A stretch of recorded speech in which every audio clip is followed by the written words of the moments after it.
በስመ አብ ወወልድ ወመንፈስ ቅዱስ አሐዱ አምላክ አሜን። እንደምን ዋላችሁ? እንደምን ሰነበታችሁ? ቸርነቱ ብዙ የሆነ በምህረቱ የሰበሰበን እግዚአብሔር ስሙ የተመሰገነ ይሁን። አሜን። ተከታታይ የትምህርታችን ርዕስ የስህተት ትምህርቶችና ጠባያቸው የሚል ነው። እግዚአብሔርን አጋዥ አድርገን የስድስተኛውን ቀን ወይም ስድስተኛውን ክፍል እንጀምራለን። ወደ ትምህርቱ ከመግባታችን በፊት እንጸልያለን። አቤቱ አምላካችን እግዚአብሔር ሆይ እናመሰግንሃለን። አሜን። ስምህ ጣዕም ያለው፣ ስምህ ሞትን የሚገስጽ፣ ስምህ መርዝን የሚነቅል፣ ስምህ ክፉን የሚያረክስ የኛ ጌታ እናመሰግንሃለን። አሜን። ስምህ የመንገድ ምርኩዛችን ነው። ስምህ የጸሎታችን ሞገስ ነው። ስምህ የመሰባሰባችን አክሊል ነው። ጌታ ሆይ ስምህን በትርና ምርኩዝ አድርገህ ስለሰጠህን ጠላትን የምናባረርበት በትር የምንደገፍበት ምርኩዝ ስላደረክልን ተመስገን። አሜን። ስምህን የጦር ዕቃ ስላደረክልን ክፉን ድል የምንነሳበት በጠላት ፊት ግርማዊ የምንሆንበት ያህዌ ስምህን፣ ኢየሱስ ስምህን፣ አማኑኤል ስምህን፣ ክርስቶስ ስምህን ስለሰጠህን በእውነት ተመስገን። አሜን። በስሙ ድንቅን የሚያደርግ ስለ ስሙም ይቅርታ የሚያደርግ ስሙንም የሚያከብር እንዳንተ አላየንም። ጌታ ሆይ ተመስገን። አሜን። አሁንም በስምህ ከልለን። አሜን። ጊዜውን ሰዓቱን ሁሉ በቸርነት ባርክ። አሜን። ባሪያዎችህ ከማመን የቀዘቀዝን ከምግባር የጎደልን ጌታ ሆይ ይቅር በለን እያልን እንኳ በደል እንሰራለን። ሁሉ ጊዜ ራሳችንን በድካም ውስጥ እናገኘዋለን። አንተ ግን መሐሪ ተቀባያችን ነህ፣ አትቆጥርብንም። ለመማር ምክንያት ትፈልጋለህ እንጂ ለመቅጣት ምክንያት አትፈልግም። ምሕረትህ ብዙ ነህ፣ ተመስገን። አሜን። በቸርነትህ አሁንም ዕለት ዕለት አንተን ማወቅ አብዛልን። አሜን። ጊዜውን ሰዓቱን ሁሉ ለክብርህ ለጌትነትህ አሳልፈን እንሰጣለን። አሜን። በአንዱ ልጅ በኢየሱስ ክርስቶስ በእርሱ ያለ ክብር ጽላንተ ይገባሃል። አሜን። ከእርሱ ጋራ ከመንፈስ ቅዱስም ጋራ ትክክል የሚሆን ዛሬም ዘወትርም ለዘላለሙ አሜን። አሜን።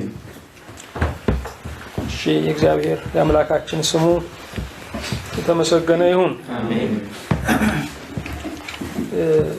በብሉይ ኪዳን ዘመን ስለተነሱ የሐሰት ነቢያት ተመልክተናል። እነዚህ የሐሰት ነቢያቶች ያደረሱትን ጉዳት ደግሞ በአምስት ክፍሎች አይተናል። አሁንም የምናየው በሐዲስ ኪዳን የተነሱ የሐሰት ነቢያትን ነው። ክርስትና በተሰበከበት ዘመን አንዳንድ ምቹ ሁኔታዎች ነበሩ።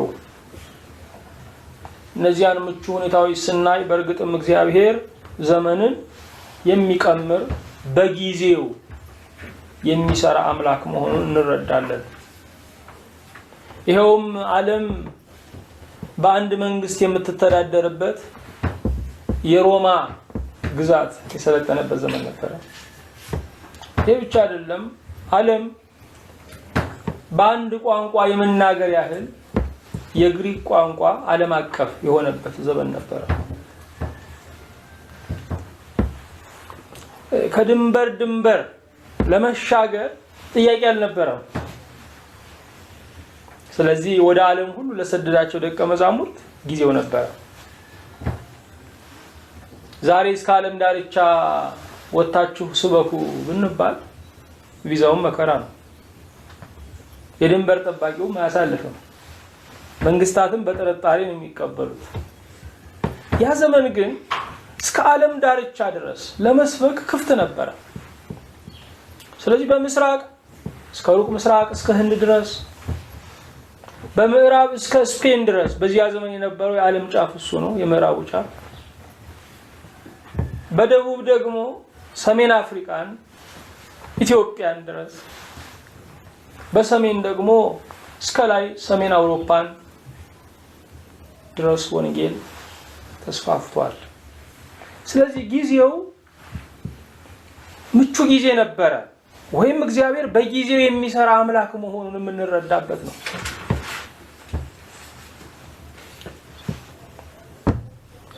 ይሄ ብቻ አይደለም። የምቹነቱን ያህል ደግሞ አንድ ተግዳሮት ነበረ። ግሪካውያን ይልቁንም በታላቁ እስክንድር ዓለምን እየወረሩ እያስገበሩ ያንበረከኩት ለተወሰነ ዘመን ነው። ታላቁ እስክንድር ሲሞት መንግስቱ ወይም አገዛዙ ለአራት ነው የተቆረሰው። ስለዚህ በእስክንድር እድሜ አነስተኛ በሆነችው የስልጣን ዘመኑ ግሪካውያን ዓለምን አስተዳድረው ነበረ።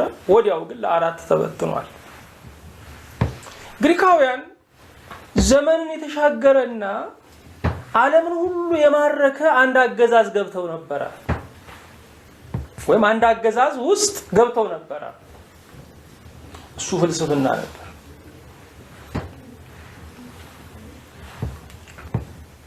የግሪክ ፈላስፎች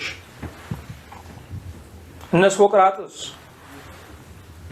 እነ ፕላቶን፣ እነ አርስቶትል፣ ሌሎችም ለሰው ልጅ የሚሆን አዲስ የኑሮ ዘይቤ አመጣን፣ ስለ አምላክ ስለ ሰው ልጆች አዲስ ግኝት አመጣን ብለው በትምህርታቸው ግሪካውያንን ብቻ አይደለም ዓለምን ሁሉ ማርከው ነበር።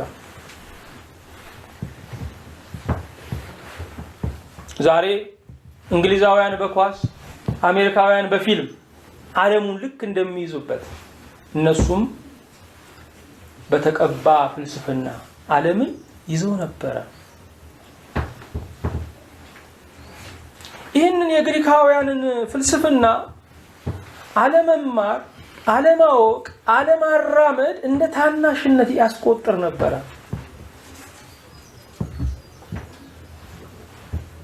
ስለዚህ በዘመኑ ያልገባው ሰው ላለመባል ሰዎች ይህን ፍልስፍና ያጠኑ ይከተሉ ነበር። ይሄ በዘመናችንም እንዳየነው ነው። እግዚአብሔር የለም ማለት ለሰው ልጆች በቃ እንደ አዲስ ግኝት ነው ሲናገሩት የኖሩት።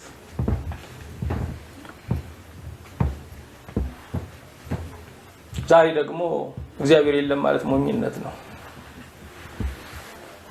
በወቅቱ ደግሞ ስልጣኔ ሆኖ ነበር።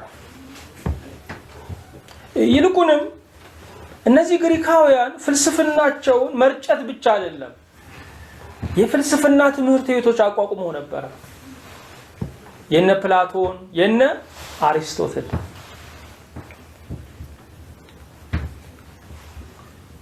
ይልቁንም በአርስቶትል ትምህርት ቤት ደጃፍ ላይ ልጆቻችሁን ወደኛ አምጡ፣ ሰው አድርገን እንመልሳቸዋለን የሚል ትልቅ ርዕሰ አንቀጽ፣ ትልቅ መርህ ተለጥፎ ነበረ። ስለዚህ በእነኚህ ሰዎች አነጋገር ይህንን ፍልስፍና ያላወቀ ሰው ምን አይደለም? ሙሉ ሰው አይደለም። ስለዚህ ፍልስፍናው የህልውና ነገር ሆኖ ነበረ።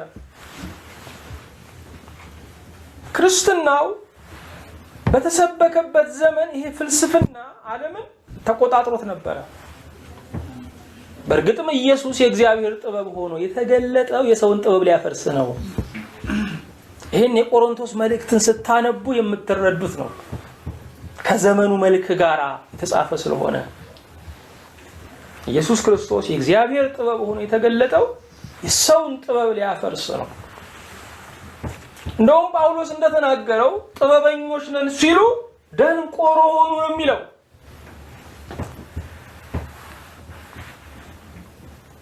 ምክንያቱም እግዚአብሔርን ማምለክ ትተው የተፈጠረውን ማምለክ፣ አራት እግር ያላቸውን እንስሳት ማምለክ ጀመሩ ነው የሚለው። እውነት ነው። ዛሬም ጥበበኞች ነን፣ ለስልጣኔያችን ምስጋናና ክብር ይግባው እየተባለ በሚፎከርበት ዘመን ሰዎች ለስጋቸው የተገዙት ምኞታቸውን ያመለኩት ገንዘብን የኪስ ጣዖት አድርገው ነው የሰገዱለት። አሸባሪነትን የነገሰው ድንበር የለሽ ግንኙነት ድንበር የለሽ ክፋትን የወለደው ጥበበኞች ነን ሲሉ ደንቆሮ ሆኑ። ለዛሬ ዘመን ነው። በዛ ዘመን ለነበሩት አፍቃሪያነ ጥበብ ይሄ ቃል ተነግሯል። በዛሬ ዘመን ላለ ነው የሚወክላል። ስለዚህ የማወቁ ሁሉ መጨረሻ ምንድነው? የዚህ ዓለም ጥበብ አለማወቅ ነው። አውቀን ያልበደሉን ሰዎች ላይ ቦምብ የምንወረውር ከሆነ ባናውቅስ ከዚህ በላይ እንሰራለን ወይ? ተምረን ለሰው ልጅ የሚጎዱ ቫይረሶችን የምናሰራጭ ከሆነ ገዳይ ነገሮችን የምናሰራጭ ከሆነ ባንማርስ ከዚህ በላይ እንሆን ነበር ወይ? አዎ የዓለም ጥበብ ወደ ምሽት ይቸኩላል። የእግዚአብሔር ጥበብ የሆነው ኢየሱስ ክርስቶስ ግን ሌሊት የሌለው ቀን ነው።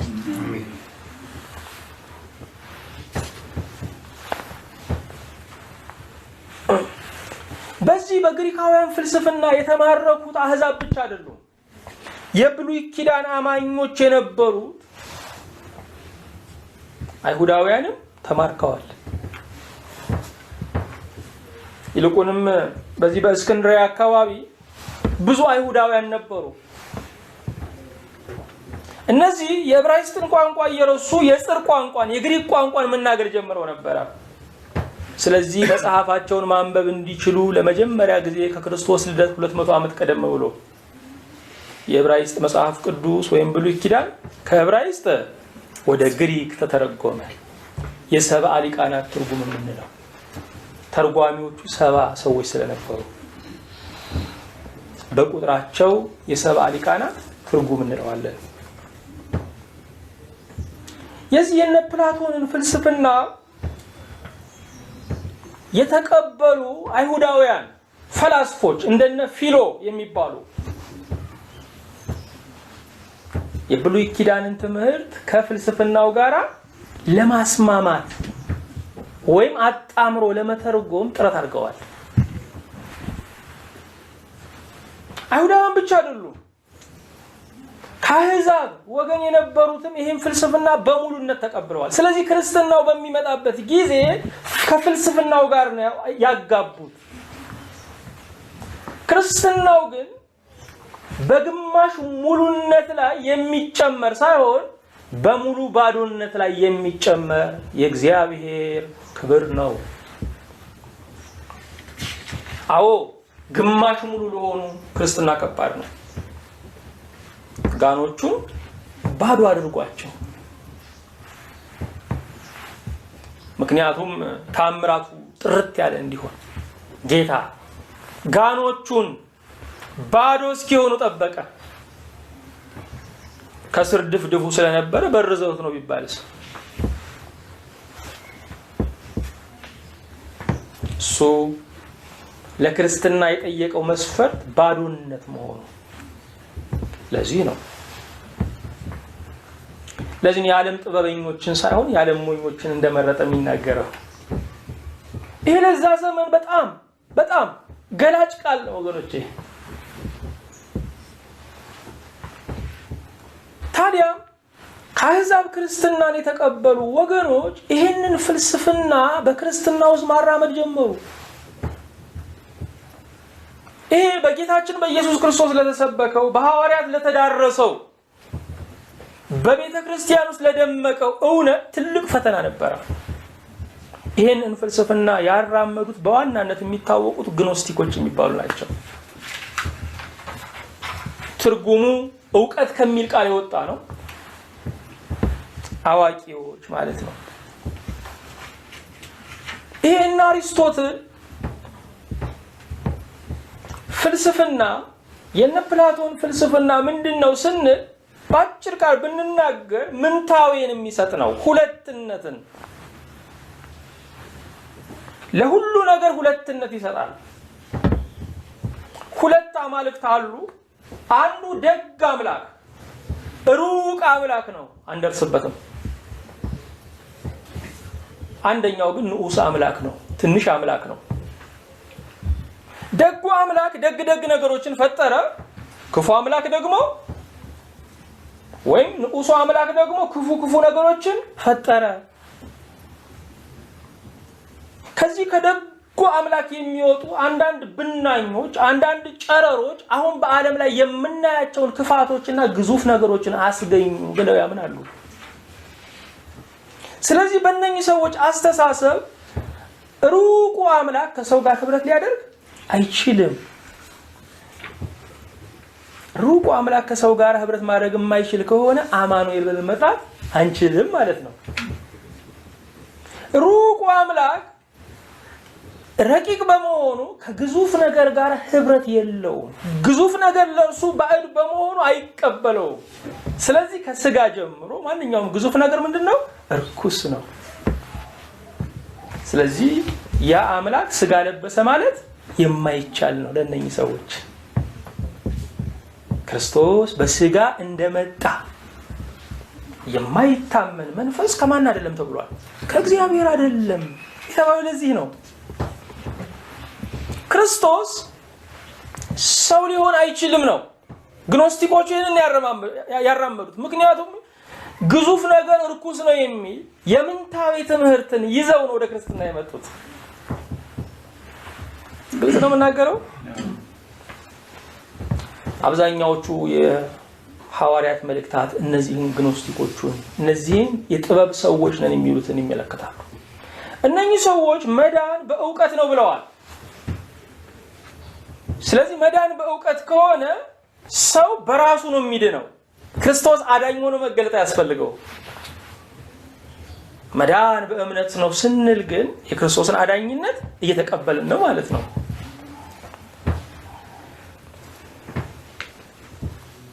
ግኖስቲኮቹ ምንታዊ ሁለትነትን፣ ለምሳሌ ጨለማን የፈጠረው ክፉ አምላክ ነው፣ ብርሃን የፈጠረ ደግ አምላክ ነው የሚለውን አራግበዋል።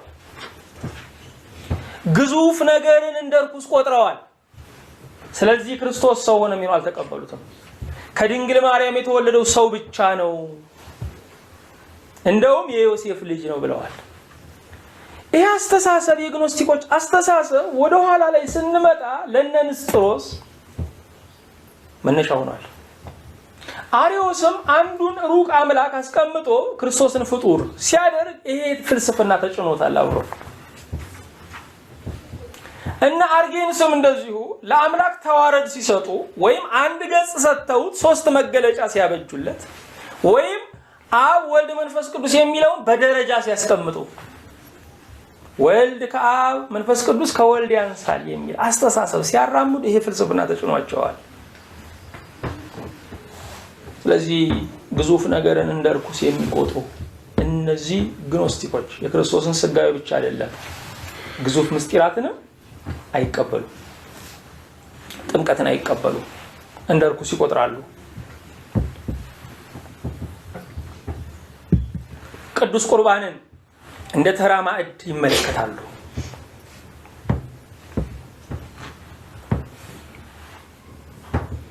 እግዚአብሔር ሩቅ ነው ብለው ስለሚያስቡ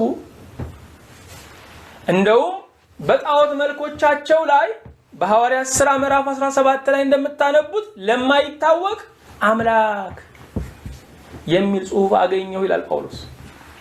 ከጣዖቶቻቸው መካከል ለማይታወቅ አምላክ የሚል ያ የማይታወቀው አምላክ ሩቁና ልዑሉ ከሰው ጋር ህብረት ለማድረግ ከፍታው የሚያስቸግረው። ስለዚህ በእነኚህ ሰዎች አስተምህሮ እግዚአብሔርን በፍቅር መግለጥ ከባድ ነው። አባት ነው ማለት ከባድ ነው። እነኚህ ሰዎች በዛው መጠን ደግሞ ምናኔን ያበዛሉ። ስጋን በጣም መጨቆን ይፈልጋሉ። በጣም ምክንያቱም ስጋ ካልተጨቆነ ያቺ የእግዚአብሔር ፍጥረት የሆነችው ነፍስን ብቻ ነው የሚመለከቱት እነሱ። እሷ ነፃ ልትወጣ አትችልም፣ ወደሚያድን ዕውቀት መድረስ አትችልም ብለው ያስባሉ። ስለዚህ ቆላስይስ 2ን ስታነቡ ቆላስይስ 2ን ስታነቡ ይህን ሐሳብ ታገኛላችሁ። ከቁጥር 16 ጀምሮ ታገኛላችሁ ይህን ሐሳብ። ግኖስቲኮቹ ምንም ለብሉይ ኪዳን ጤናማ አመለካከት ባይኖራቸውም ከኔ ጋር ነው ምንም ጤናማ አመለካከት ባይኖራቸውም ግን ከብሉይ ኪዳን አንዳንድ ነገሮችን ለመቆንጠር ፈልገዋል። ከሁሉም የዘገኑ ናቸው። ስለዚህ ቆላስይስ ምዕራፍ 2 ከቁጥር 16 ጀምሮ የነሱን አስተሳሰብ ነው የሚመታው። እንግዲህ በመብል ወይም በመጠጥ ወይም ስለ በዓል ወይም ስለ ወር መባቻ ወይም ስለ ሰንበት ማንንም አይፍረድባችሁ። እነዚህ ሊመጡ ያሉት ነገሮች ጥላ ናቸውና አካሉ ግን የክርስቶስ ነው እያለ ዝቅ ብለን ስናነበው ትህትናንና የመላእክትን አምልኮ እየወደደ ይላል። እነኚህ ሰዎች አሁንም ከአምላክ ከትልቁ አምላክ የሚወጡ ጨረሮች፣ ብናኞች፣ መልእክተኞች አሉ። እነሱ በዚህ ዓለም ላይ ለሚከናወነው ነገር መነሻ ናቸው ብለው ያስባሉ። ስለዚህ ይችን ዓለም አምላክ አልባ አደረጓት ማለት ነው፣ ወይም የፍጡር ፍጡር አደረጓት ማለት ነው። ዝቅ ብለን ስናነባ አሁንም ቁጥር 23 ላይ ይህ እንደገዛ ፈቃድ በማምለክና በትህትና ስጋን በመጨቆን ጥበብ ያለው ይመስላል፣ ነገር ግን ስጋ ያለ ልክ እንዳይጠግብ ለመከልከል ምንም አይጠቅምም ይላል። ስጋቸውን በጣም ይጎዱ ነበር። ነፍሳቸው እስክትለይ ድረስ ስጋን ማደንዘዝ የአምልኳቸው መገለጫ ነበር። ግን ይሄ የራስ መንገድ የሆነ አምልኮት ነው። በራስ መንገድ እግዚአብሔርን ማምለክ ነው። በዛው መጠን ስጋ ከአምላክ ጋር ምንም ግንኙነት ስለሌለው ራስ ገዝም ስለሆነ በስጋው የሚሰራው ማንኛውም ኃጢአት ችግር የለውም ብለው ያስባሉ። የግኖስቲኮቹን አስተሳሰብ በትክክል እየዘረዘረን ስንመጣ በዘመናት የተነሱት መናፍቃንን እናገኛቸዋለን። ምንጩ ምን እንደነበረ ዛሬም ኃጢአት ችግር የለውም የሚል አስተምህሮች አሉ።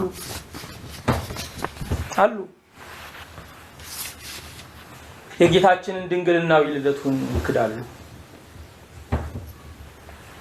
የእመቤታችን የቅድስት ድንግል ማርያምን ድንግልናዊ ሕይወት ይክዳሉ። ይሄ ብቻ አይደለም።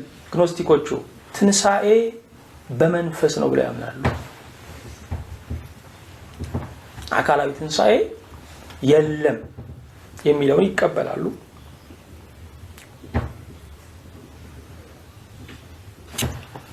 ይሄ ብቻ አይደለም ወገኖች፣ ጋብቻም ግዙፍ ስርዓት በመሆኑ እንደ ርኩስ ነገር ይቆጥራሉ። ለዚህ ነው አንደኛ ጢሞቴዎስ ምዕራፍ 4 ቁጥር 3 ላይ እነዚህ ውሸተኞች መጋባትን ይከለክላሉ፣ አምነውም እውነትን የሚያውቁ ከምስጋና ጋር ይቀበሉ ዘንድ እግዚአብሔር ከፈጠረው መብል እንዲንቁ ያዛሉ ይላል። ገባችሁ መልእክቱ ሐሳቡ? ለዚህ ነው በሐዋርያት የሃይማኖት መግለጫ ላይ እኛስ መጋባት ቅዱስ እንደሆነ ነው አይደል? ልደትም ርኩሰት እንደሌለበት እናምናለን። የነኝህን አስተምሮ ለመቃወም ነው። እያንዳንዱ የእምነት መግለጫ ዋጋ የተከፈለበት ነው።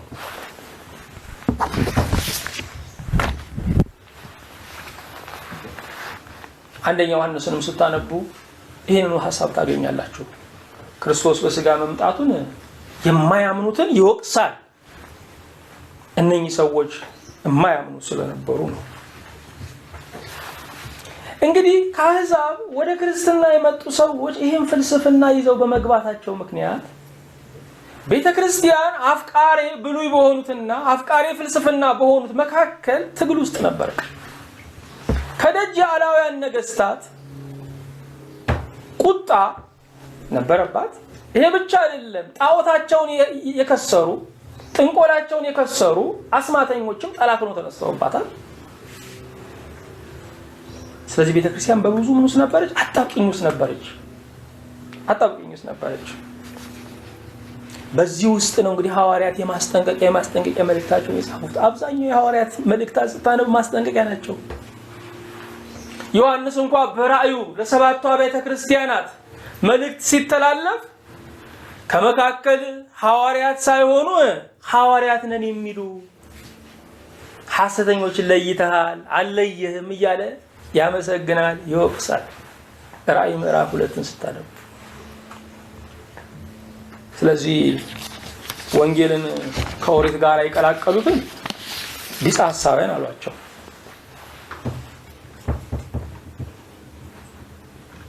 ሐሰተኛ ወንድሞች ናቸው። ምክንያቱም በሁለቱም ኪዳን ተገኝተዋል። ግን ወንጌል ያለ ኦሪት ብቻዋን ማዳን አትችልም። ጥምቀት ያለ ግዝረት አያድንም። ክርስቶስ ያለ ሙሴ ሙሉ አይደለም የሚል ትምህርት አስፋፉ። ስለዚህ ሐሰተኛ ወንድሞች ተባሉ። መቼም ጥንቃቄ ነበራቸው። ወንድምነታቸውን አልካዱ። ይሄ ብቻ ደግሞ አይደለም፣ ትምህርታቸውንም ወቅሰዋል። በእነሱነታቸው ወንድሞች ናቸው፣ በትምህርታቸው ግን ሐሰተኞች ናቸው። እንዲህ ያለ መቼም የፍቅር እይታ ማግኘት መታደል ነው ወገኖቼ።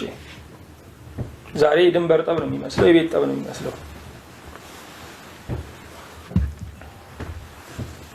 የሐዲስ ኪዳን ዘመን የነበሩት መናፍቃን ይሄ ችግር ነበረ። ለቤተ ክርስቲያን ለአንድነቱ ለሰላሙ ብዙ ሁከት ፈጥረዋል። በዋናነት አንዱ ተልእኳቸው ስራቸው ምን ነበረ? የሐዋርያትን ስልጣን ሰዎች እንዲያቃልሉ ማድረግ ነበረ። የሐዋርያትን ስልጣን ወገኖቼ፣ እንደው አገልጋይነት ሐዋርያነት እንደው ባዶ ይመስላችኋል? ስልጣን የሌለው ይመስላችኋል? ከእግዚአብሔር ከባለስልጣን እጅ የሚሰጥ ድርሻ ሁሉ እላዩ ላይ ምን አለው? ስልጣን አለው። በምድር ያሰራችሁትን በሰማይ ታሰረ ይሆናል ሲል ለጴጥሮስ፣ ኋላ ደግሞ ለቤተ ክርስቲያን መሪዎች ነው የተሰጠው። ስልጣን አለው። ይህን ስልጣን ያቃልሉ ነበር። ይበልጥ የሐዋርያው ጳውሎስን ሐዋርያነት ሰዎች እንዲጠራጠሩ ይሰብኩ ነበር። ጥሩ። በመጨረሻው ዘመን ላይስ እንግዲህ የሐዋርያት ዘመንን አየን። የሊቃውንት ዘመን አለ፣ የጳጳሳት ዘመን የምንለው አለ፣ ደግሞ የኛ ዘመን ደግሞ አለ። የሐዋርያት ዘመን፣ የሰማዕታት ዘመን፣ የሊቃውንት ዘመን፣ የጳጳሳት ዘመን አለ። በመጨረሻው ዘመን ላይስ የማቴዎስ ወንጌል ምዕራፍ 24ን ስታነቡ ብዙ ሐሰተኞች ነቢያት ይነሳሉ ብሏል። ብዙ ሐሰተኞች ነቢያት። እንደውም የመጨረሻው ዘመን ነቢያቶች፣ የሐሰት ነቢያቶች መገለጫቸው ተአምራት ነው። ብዙ ድንቅ ተአምራትን እያደረጉ ሊመጡ ይችላሉ። ስለዚህ ጠንቃቆች መሆን ይገባል። እግዚአብሔር ያግዘን። የስህተት ትምህርት መነሻው ምንድን ነው? ብዙ ልንል እንችላለን በእውነት በዚህ ውስጥ። እስቲ ግን እንሂድ። ምንድን ነው መነሻው? የመጀመሪያው ሰይጣን ነው።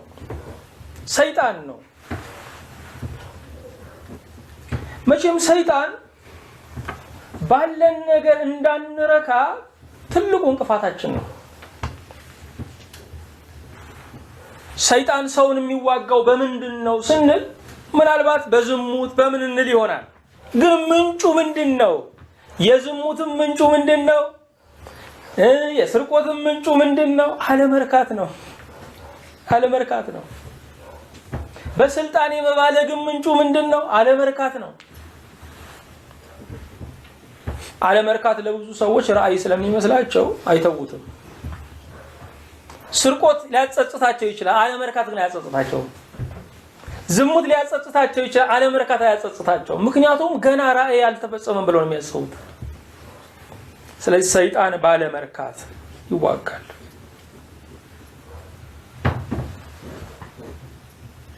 ስለዚህ ይህንን የስህተት ትምህርት መዝራት የጀመረው ማን ነው? ሰይጣን ነው። ሰይጣን እግዚአብሔር ብትበሉ ትሞታላችሁ ያለው ቃል ላይ ነው ለውጦ አትሞቱም ነው ያለው።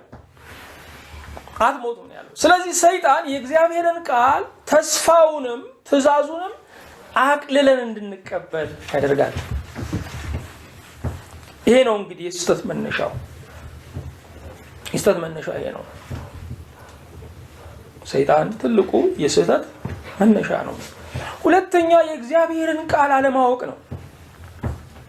የእግዚአብሔርን ቃል አለማወቅ ነው። በብሉይ ኪዳን ዘመን ጸጋ የነበራቸው ነቢያት ነበሩ። እንደውም በአንዳንድ ክፍል ላይ የነቢያት ምን ይላል ልጆች የሚል ቃል እናነባለን። ስለዚህ ነቢያቱ ደቀ መዛሙርት ነበሯቸው ወይም ደግሞ ተጠሪ ነበራቸው። ይሄ ብቻ አይደለም። ነብይነት ጸጋው ላይ እንዲያግዝ የነቢያት ትምህርት ቤቶች ነበሩ።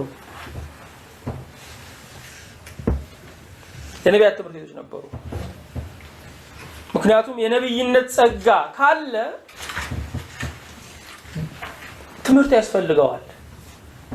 አንድ የእግዚአብሔር ቃል ዕውቀት ያስፈልገዋል። ሁለተኛ የነብይነት ጸጋው እንዴት መከናወን እንዳለ የሚያርቅ ያስፈልገዋል።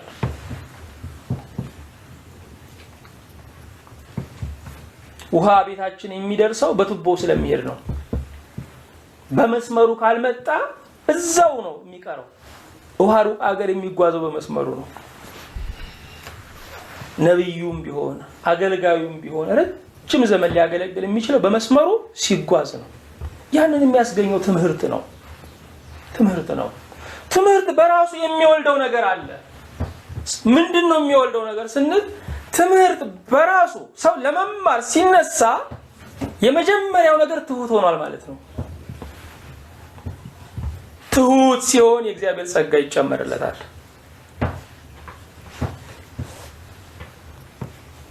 እና የሌለንን ነገር ሲያመጣ ትዕቢት ደግሞ ያለንን ነገር ያሳጣናል። እና የሌለንን ነገር ሲያመጣ ትዕቢት ደግሞ ያለንን ነገር ያሳጣናል። ስለዚህ ስህተት ትምህርት መነሻው የእግዚአብሔርን ቃል አለማወቅ ነው። ስለዚህ የእግዚአብሔርን ቃል ማስተማር ያስፈልጋል። አገልጋዮችም ሌሎችም ወገኖች የእግዚአብሔርን ቃል በደንብ እንዲማሩ ማድረግ ያስፈልጋል። መቼም ኖሮ ያልጨረሰ ሰው ካልሆነ በስተቀር ትምህርትን የሚጠላ ትምህርት አያስፈልገኝም የሚል ሊኖር አይችልም። ግሪኮቹ እስክንሞት የምንማር ነው ይላሉ። ስለዚህ እስክንሞት የምንማር ከሆነ እስክንሞት የማናውቀው ነገር አለ ማለት ነው። ለዚህ ነው አባቶቻችን ትምህርትን የሚጠግብ መንፈስ አደገኛ ነው የሚሉት። ከባድ ነው ወገኖች። እንዲህ ያለው መንፈስ ማረቅ አይቻልም። ትምህርትን የጠገበ መንፈስ። ስለዚህ ትምህርት መነሻው ሰይጣን ነው የመጀመሪያው። ሁለተኛው የእግዚአብሔርን ቃል አለማወቅ ነው። ሶስተኛ የእግዚአብሔርን ቃል ቦጭቆ መጠቀም። ሌላ ቃል የሌለኝ ነው። የእግዚአብሔርን ቃል ቦጭቆ ዘንጥሎ አውሬ ዘነጠለው እንስሳ ታያላችሁ።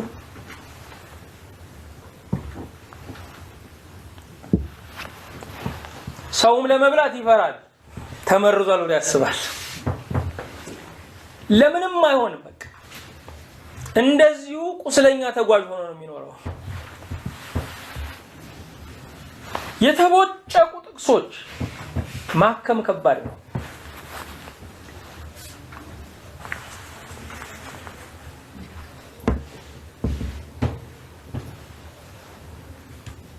ዛሬ በተቦጨቁ ጥቅሶች ላይ ሃይማኖት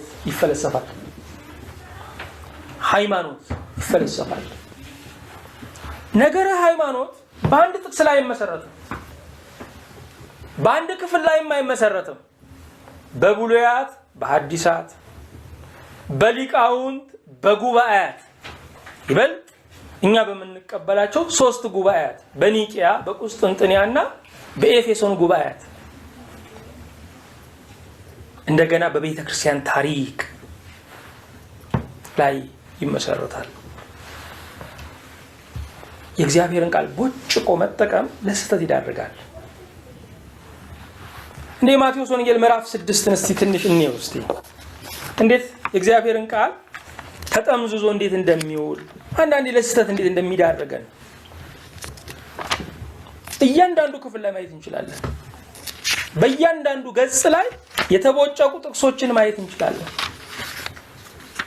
ጌታችን ኢየሱስ ክርስቶስ በዚህ በማቴዎስ 6 ላይ አንድ ቃል ተናግሯል። ቁጥር 7 ላይ ስትጸልዩ እንደነርሱ በከንቱ አትድገሙ የሚል። ስለዚህ መድገም ለኛ ምንድነው? ማንበብ ነው። ብዙ ሰዎች የሚረዱት ይሄን ነው። ጌታ ስለሚያነቡ ሰዎች አይደለም እየተናገረ ያለው። አንድ ነገር በመደጋገማቸው ብዛት የሚሰሙ ስለሚመስላቸው ሰዎች ነው የሚናገረው። ጸሎት ድጋም የሚሆነው በመጽሐፍ ብቻ አይደለም፣ በቃልም ጭምር ነው። ዝም ብሎ ስለለመዱት ብቻ ማለት አፍና ልብ ሳይታረቁ ዝም ብሎ ማነብነብ የእግዚአብሔር ክብር፣ የእግዚአብሔር ፍቅር፣ የእግዚአብሔር መግቦት ነው ሳያስብ ዝም ብሎ ብቻ በአፍ ላይ ቃላት ሲንኳኩ እሱ መድገም ነው። ሰዎች ግን ይሄን የሚረዱት ለምንድን ነው ስንል ለማንበብ ነው የሚተረጎመው። ለዚህ ነው ግን ጸሎት በቃል መጸለይ በጣም ይገባናል። ምክንያቱም ጸሎት ከነፍስ ውስጥ መፍለቅ አለበት። ተስማምቶ መጸለይም ግን አለ። በጉባኤ አገልጋዩ ሲጸልይ አሜን የምንለው እኮ ቃሉ የኛ ስለሆነ አይደለም፣ እኛን ስለሚወክል ነው አሜን የምንለው። የመስማማት ጸሎት አለ። ከዳዊት ጋር ተስማምተን ልንጸልይ እንችላለን። ጌታ በመስቀል ላይ እንኳን የጸለየው አምላኬ አምላኬ ስለምን ተውከኝ ከመዝሙር 21 ላይ ነው። ስለዚህ የእግዚአብሔር ቃል ለጸሎታችን በደንብ አስተዋጽኦ ያደርጋል። ቃሎቼ በእናንተ ቢኖሩ የምትወዱትን ለምኑ ነው እኮ የሚለው፣ ይደረግላችኋል። ስለዚህ ቃሉ በእኛ ጋር መሆኑ ለልመናችን መፈጸም አንዱ ዋስትና ነው። ህመምተኞችን በሽተኞችን ፈወሰ ይላል እዚህ ማቴዎስ 8 ላይ ይመስለኛል።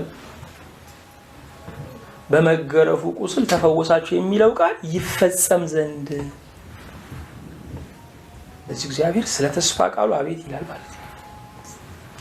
ተጠማሁ አለ። የምን ቃል ይፈጸም ዘንድ? የመጽሐፍ ቃል። ስለዚህ ጌታ ስሜቱን ጸሎቱን የገለጠው ከእግዚአብሔር ቃል ነው። የተቦጨቁ ጥቅሶች ግን አደጋላቸው። የዳዊት መዝሙር በቤተ አይሁድ በቤተ ክርስቲያን የየዕለት ትዝታ ነው። ከጸሎታችን ጋር የእግዚአብሔርን ቃል አብረን ብናካትት የበለጠ በረከትን የምናገኘው። ግልጽ ነው የምናገረው። እንዴት ጥቅሶች ሲቦጨቁ ያላቸው ስህተት ነው። በማቴዎስ ወንጌል በምዕራፍ 18 ማቴዎስ ወንጌል ምዕራፍ 18 ቁጥር 20 ላይ ያለውን ቃል 2 ወይም 3 በስሜ በሚሰበሰቡበት በዚያ በመካከላቸው እሆናለሁ የሚል ቃል አለ። ይሄም ጥቅስ ተቦጭቋል። እንዴት ነው የተቦጨቀው? ሰዎች ከቤተ ክርስቲያን ይወጡና 2 3 ብንሆን እኛ ምንድነን? ቤተ ክርስቲያን ነን። ቤተ ክርስቲያንን የሚወልድ የክርስቶስ ፍቅር እንጂ ቅያሜ አይደለም። የኩርፊያ ህብረቶች አይደለም። 2 3 ሆናችሁ ይላል ቃሉ። 2 3 ሆናችሁ በስሜ በምትሰባሰቡበት የሚለው ግን ለመላው ጉባኤ ነው አይደለም። ከላይ አንብቡት። ወንድም ቢበድል ብቻ ውቀሰው፣ ባይሰማ 2 3 ሽማግሌ ጥራ፣ እነሱን ባይሰማ ለማን ንገራት? ለቤተክርስቲያን ንገራት ይልና ቤተክርስቲያንን ግን ከስልጣኗ ጋር ይጠቅሳታል። ቤተክርስቲያንን ባይሰማ እንደ አረመኔና እንደ ቀራጭ ይሁንልህ ይልና በምድር ያሰራጁ በሰማይ ታሰረ ይሆናል ይላል።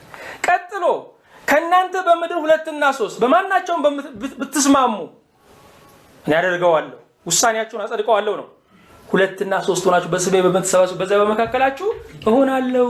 ለዚህ ነው ሐዋርያት እኛና መንፈስ ቅዱስ ወሰነናል ያሉት። በመሰባሰባችን ውስጥ ጌታ ይገኛል። ትክክል ነው።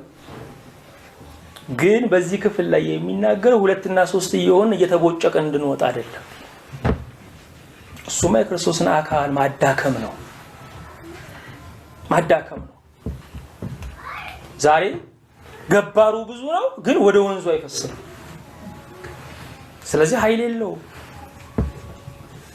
ግልጽ ነው የምናገረው። ለዚህ ሁሉ የድንኳን አብያተ ክርስቲያናት መነሻ ጥቅስ ነው። ክፍሉ ግን የሚናገረው ስለ መለያየታችን አይደለም። ክፍሉ የሚናገረው ስለ መላው ጉባኤ አይደለም። ክፍሉ የሚናገረው ስለ ቀሳውስት ህብረት፣ ስለ አገልጋዮች ሸንጎ ነው የሚናገረው።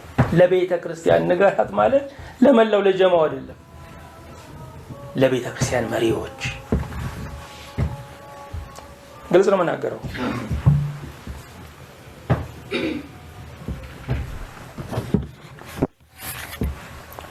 አሁንም የተቦጨቀ ጥቅስ እንደው የዮሐንስ ወንጌል ምዕራፍ 4 ቁጥር 24 እግዚአብሔር መንፈስ ነው የሚሰግዱለትም በመንፈስ ሊሰግዱለት ያስፈልጋቸዋል። ጌታ ይህንን ቃል የተናገረው ለሳምራዊቷ ሴት ነው። ብዙ ንግግሮች አሉ። የመጨረሻውን ንግግር ሕይወቷን ሲነግራት አንተ ነብይ እንደሆን ካያለህ አለችውና የሕዝብ ሁሉ ጥያቄ የዘመናት ጥያቄ የነበረ አንድ ጥያቄ ያቀረበችለት የስግደት ቦታን በሚመለከት። ለምንድን ነው ስንል ከክርስቶስ ልደት 300 ዓመት ቀደም ብሎ ሳምራውያን ሊሰግዱ ወደ ኢየሩሳሌም ሲሄዱ እናንተ ቅይጥ ሕዝቦች ናችሁ አትሰግድም ብሎ አባረሯቸው። በዚህ ጊዜ እነዚህ ሳምራውያን እንደውም አሉ ኢየሩሳሌም ወይም የኢየሩሳሌም መቅደስ የሰለሞን ዘመን ነው፣ እኛ ጋር ያለው የገሪዛን ተራራ ግን የሙሴ ዘመን ነው። እግዚአብሔር በረከትን ያሰለጠነበት ተራራ ነው። ስለዚህ እንደውም ስግደትማ በዘመንም የሚቀድመው ገሪዛን ስለሆነ ስግደት ብቁ የሚሆነው አምልኮ ብቁ የሚሆነው ቤት ነው በገሪዛን ነው። ከዚያን ጊዜ ጀምሮ ለ300 ዓመት ክርክር ጦፏል። እቺ ሴት ያቀረበችው ይህንን ነው። ህዝቡን ወክላ ሁለቱን አይሁድና ሳምራውያን ወክላ አንተ ስግደት ቤት ነው ትላለህ። ሶስተኛ ይላል ወይ በገሪዛን ነው ወይ በኢየሩሳሌም ሲነገረኝ አለች። ጌታ ግን ሶስተኛ ነገር ነገራት። በገሪዛንም በኢየሩሳሌምም በዚህ ተራራ ማለት ነው የማትሰግዱበት ጊዜ ይመጣል። አሁንም ሆኗል። በትክክል ጌታ ይህንን ቃል ልክ ከተናገረ ከ40 ዓመት በኋላ አብቅቷል። እዛ ቦታ መስገድ መቅደሱም ፈርሷል። እኛስ መዳን ከአይሁድ ነውና ለምናውቀው እንሰግዳለን። ስለዚህ አሁን ስግደት አንዱ መስፈርቱ አዳኙን በማወቅ ነው።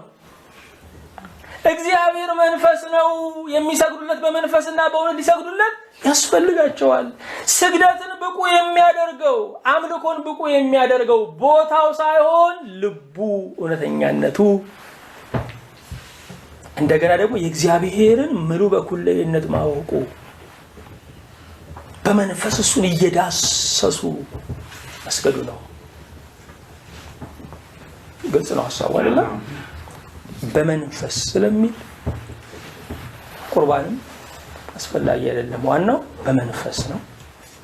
ጥምቀትም ያን ያህል ነው። ቢደረግም ባይደረግም ዋናው በመንፈስ ነው ወደሚል አስተምሮ መጣ። ክፍሉ የሚናገረው ስለ መልክዓ ምድር ነው። እየተቦጨቀ ግን የሚውለው ጌታ ስለሰራው ስርዓት ላይ ነው። ስለዚህ ጥቅስን ከተገቢው በላይ መለጠጥም ከተገቢው በታች ማኮሰስም ተገቢ አይደለም።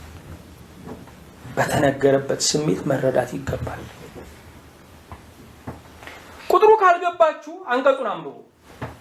አንቀጹ ካልገባችሁ ምዕራፉን አንብቡ። ምዕራፉ ካልገባችሁ ሙሉ መጽሐፉ ሮሜ ሊሆን ይችላል ዕብራውያን የተጻፈበትን ዓላማው ተመልከቱ። እሱ ካልገባችሁ መላው መጽሐፍ ቅዱስ የተጻፈበትን ዓላማ መገንዘብ ያስፈልጋል።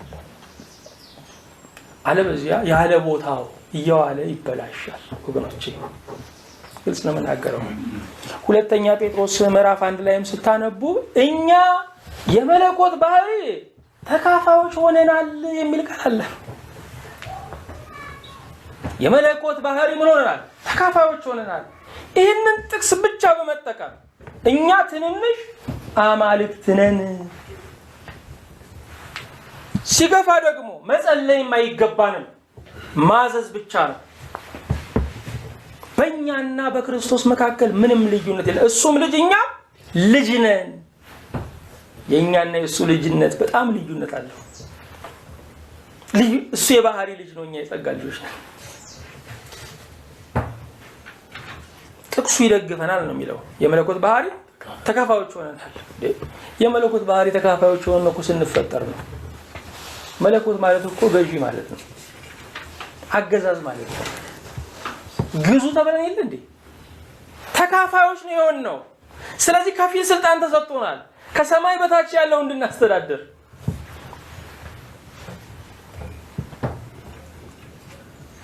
እናንተ ሁላችሁ ምንድን ናችሁ? እንግዲህ አማልክት ናችሁ፣ የልዑልም ልጆች ናችሁ። ነገር ግን አለ እንደ ሰው ትሞታላችሁ። አያችሁ፣ ይሄ ገዢነት ላይ ሞት ካልታከለበት እንደ ቅዱም አምላክ ነኝ ይላል። ስለዚህ ገዢነቱን ሰጠና ለትህትና ደግሞ ሞትን ድንበር አረጋት። አዎ ገዢዎች ነን፣ የጸጋ ገዢዎች ነን። ስለዚህ የተወጨቁ ጥቅሶች ለስህተት ትምህርት ይዳርጋሉ። አሁንም የስህተት ትምህርት መነሻው ምንድነው? ሐሳቤን እያገኛችሁት ነው? አራተኛው የገንዘብ ጥማት ነው። የገንዘብ ጥማት ወገኖቼ፣ እንደው ላለፉት 3 እና 4 ዓመታት የአንድ ወር ደሞዝን ያልበላ ተማሪ ወይም ሰራተኛ በጣም የሚደንቃችሁ ነው። ስራ ፈልጎ ይገባል። ገና በገባ በሁለተኛው ቀን ሌላ ስራ ፍለጋ ማስታወቂያ ነበር። የሚደንቅ ትውልድ ነው ያፈራነው። እኔ የአንድ ወር ደሞዝ ሳይበሉ ስለ ሚሊዮን ለምን ያስባሉ የሚል ሀዘን ነበረኝ። አሁን ተማሪ ሆነው የሚያስቡ ስለ ሚሊዮን ነው። ልጆቹ ብትጠይቋቸው የሚያበላ ትምህርት ምንድነው ነው የሚሉት። እንደው በዙፋን ተቀምጦ እኮ እየገዛን ያለው ገንዘብ ነው። የሚወራው ዜና ሚሊዮን ነው። ድሮ አይደረስበትም ተብሎ ሚሊዮን የሰው ስም ነበር። ወገኖቼ ዛሬ ከገጠር መጥቶ ስለ ሚሊዮን ነው የሚያወራው። ትምህርት ሳይጨርስ ስለ ሚሊዮን ነው የሚያወራው። የአንድ ወር ደሞዝ ሳይበላ ስለ ሚሊዮን ነው የሚወራው። ስለዚህ ገንዘብ ነግሷል።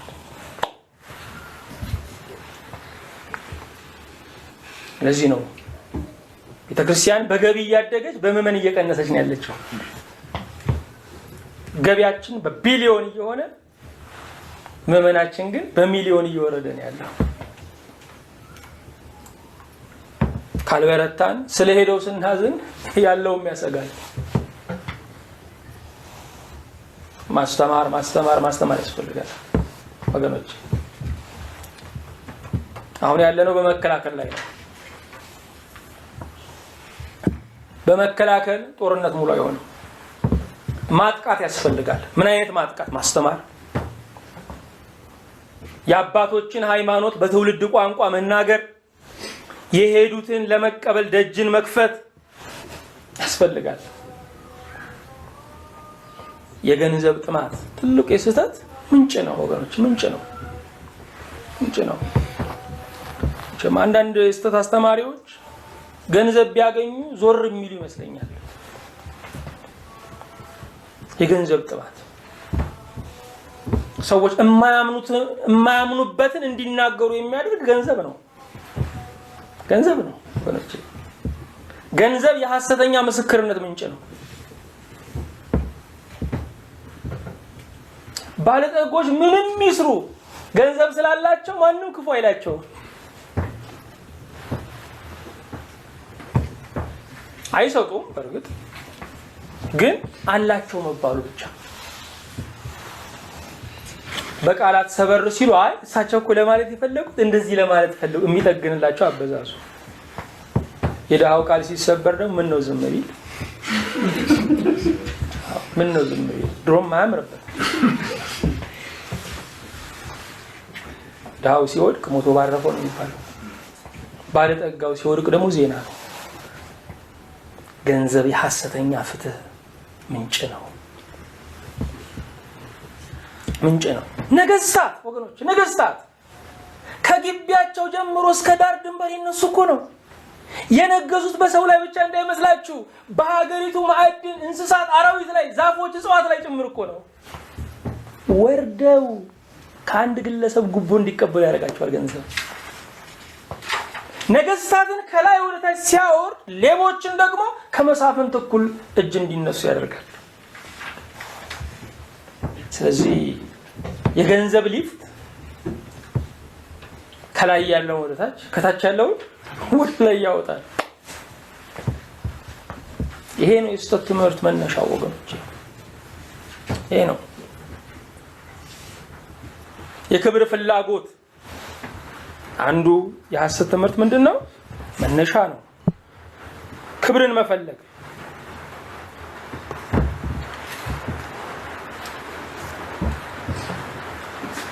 በቃሉ ላይ የተጨመሩ የሰው ትምህርቶች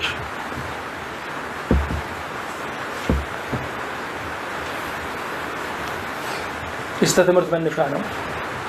ፍልስፍናንና ክርስትናን ለማጨባበጥ መሞከር፣ ይሄም አንዱ ምንድነው? የስህተት መነሻ ነው።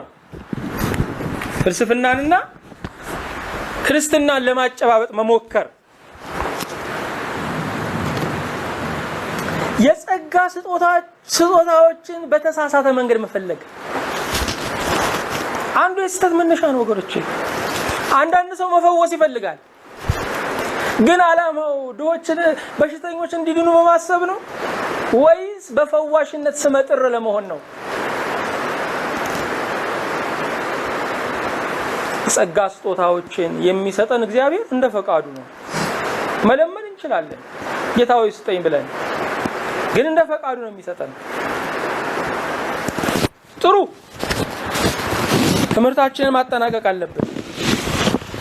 ትምህርታችንን ለማጠናቀቅ ያንን ቶማስን እናስበው እስቲ። የቶማስን ህይወት እያነሳን እንጨርሳለን ብዙ ጊዜ ስለሚጠቀስ። ቶማስን እኛ የምናውቀው በምንድነው? በተጠራጣሪነት፣ በግትርነት፣ ራሱን ልዩ አድርጎ በማቆም ነው የምናውቀው አይደለም። ምክንያቱም ጌታ አንተ እንደዚህ ያለ ባህሪ ያለ ብሎ አንድ ጊዜ ማልነቀፈው፣ ሲረዳው ሲያግዘው ነው የምናገኘው። ቶማስ ምክንያታዊ ሰው ነው። አንድን ነገር ሌሎች ስለተቀበሉት አይቀበልም። ነገር ግን እውነቱ እውነት መሆኑን ከተረዳ በኋላ አንገቱን ይሰጣል። አንገቱን ይሰጣል። ጌታ ሞታለሁ ባለ ጊዜ በዮሐንስ 11:16 ላይ ሁሉም ሲደነግጡ ዲዲሞስ የሚሉት ቶማስ ለባልንጀሮቹ ለደቀ መዛሙርት ከእርሱ ጋር እንሞት ዘንድ እኛ ደግሞ እንሂድ አለ። ስለዚህ ቶማስ አብሬ መሞት አለብኝ ብሎ የሚወስን ሰው ነው። ላመነበት ነገር ህይወቱን ያስቀመጠ ሰው ነው። ግን ይህ ሰው ምክንያታዊ ሰው ነው። ሁሉ የሚስማማው ያገኘውን ትምህርት የሚጨልፍ ሰው ለመሞት ይቆረጥ አይደለም። ጌታ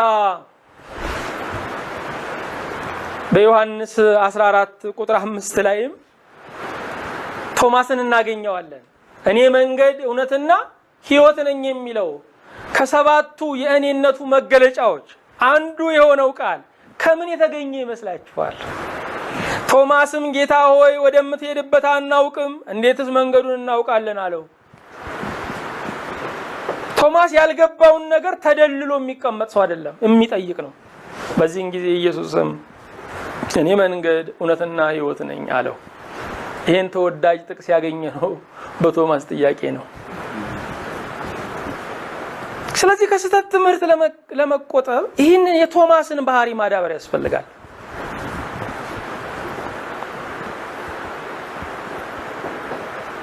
በዮሐንስ ወንጌል ምዕራፍ 20 ቁጥር 24 ጀምሮም ቶማስን እናገኘዋለን። ከ8 ቀንም በኋላ ደቀ መዛሙርቱ ደግሞ በውስጡ ነበሩ። ቶማስም ከነርሱ ጋር ነበረ። ስለነገሩት አልተቀበላቸውም። ደጆች ተዘግተው ሳሉ ኢየሱስ መጣ፣ በመካከላቸውም ቆሞ ሰላም ለእናንተ ይሁን አላቸው። ከዚያም በኋላ ቶማስን ጣትን ወደዚህ አምጣና እጆቼን እጅህንም አምጣና በጎኔ አግባው፣ ያመንክ እንጂ ያላመንክ አትሁን አለው። ቶማስም ጌታዬ አምላኬም ብሎ መለሰለት። ካረጋገጠ በኋላ መስገድ ነው። ካረጋገጠ በኋላ ጌታዬ አምላኬ ማለት ነው የቶማስ ነገር። በእውነት ቶማስ የተነሳው የሞተው ኢየሱስ መሆኑን እኛም በትንሣኤ የምንካፈለው አካል ከመሞታችን በፊት የነበረው አካል የማይሞት ሆኖ መነሳቱን የቶማስ ማረጋገጫ ያስረዳናል። ምክንያቱም ጌታ ከተነሳም በኋላ ችንካሩ አለ፣ የችንካር ምልክት አለ፣ የተበሳው ጎን አለ። ስለዚህ የሞተው ነው የተነሳው፣ ልዋጭ አይደለም የተነሳው። ችንካሩ ምልክት አለ፣ ግን የማይሞት ሆኖ ነው የተነሳው። እኛም በትንሣኤ ስንነሳ ልክ እንደዚህ ሆኖ ይሄው ስጋችን የማይሞት ሆኖ ተለውጦ ይነሳል። ቶማስ ይህን አረጋግጦልናል። ቶማስ ካረጋገጠ በኋላ ምንድን ነው ያለው? ጌታዬ አምላኬ ነው ያለው። ስለዚህ ቶማስ ከገባው በኋላ የእምነት ምላሽ የሚሰጥ ሰው ነው። የእምነት ምላሽ የሚሰጥ ሰው ነው።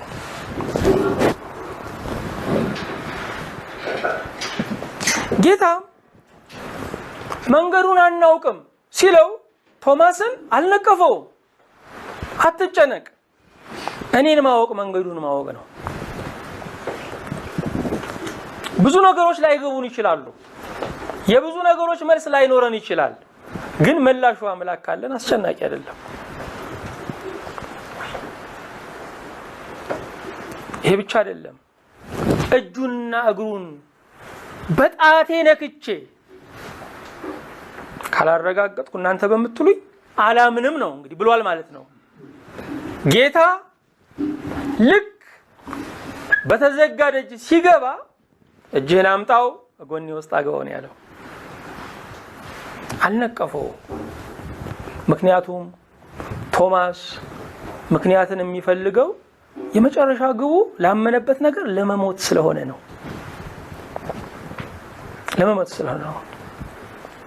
እንግዲህ ወገኖቼ ከስህተት ትምህርት ለመዳን ይህንን የቶማስን ባህሪ በህይወታችን ላይ መለማመድ አለብን።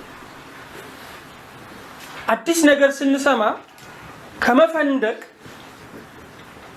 ምንድን ነው ይህ ነገር ማለት አለብን።